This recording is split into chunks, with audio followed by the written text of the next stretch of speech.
وصفة سهلة وسريعة. خرطت البطاطس بقى، هنزل بالسمنة بقى، هنزل بالبصل بقى،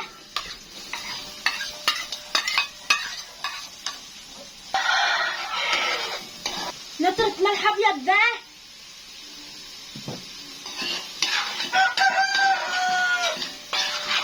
انا حطيت ملح عشان البصلة تدي. هنزل بالثوم، معجون صلصة. بسم الله ما شاء الله، اللهم صل على النبي. هننزل بالطماطم بقى بتاعتنا. انا بتعب في الوصفة، اعملوا لي متابعة بقى. انا بشكر كل اللي بيتابعني. اغطي عليها لغاية ما تغلي. غلت معانا،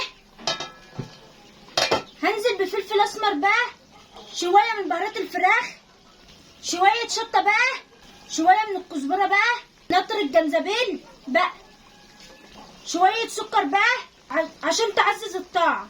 هنقلبها بقى. هنزل بالبطاطس بقى،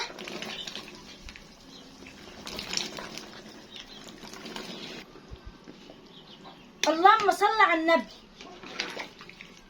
ما تنسونيش في متابعة يا حبايبي واخواتي.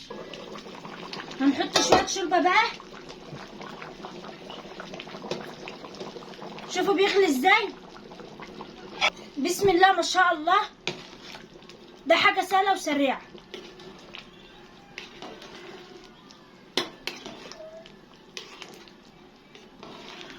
هنحط شوية ملح ابيض ونقلب. ما تنسونيش في متابعة وتعليق حلو منكم.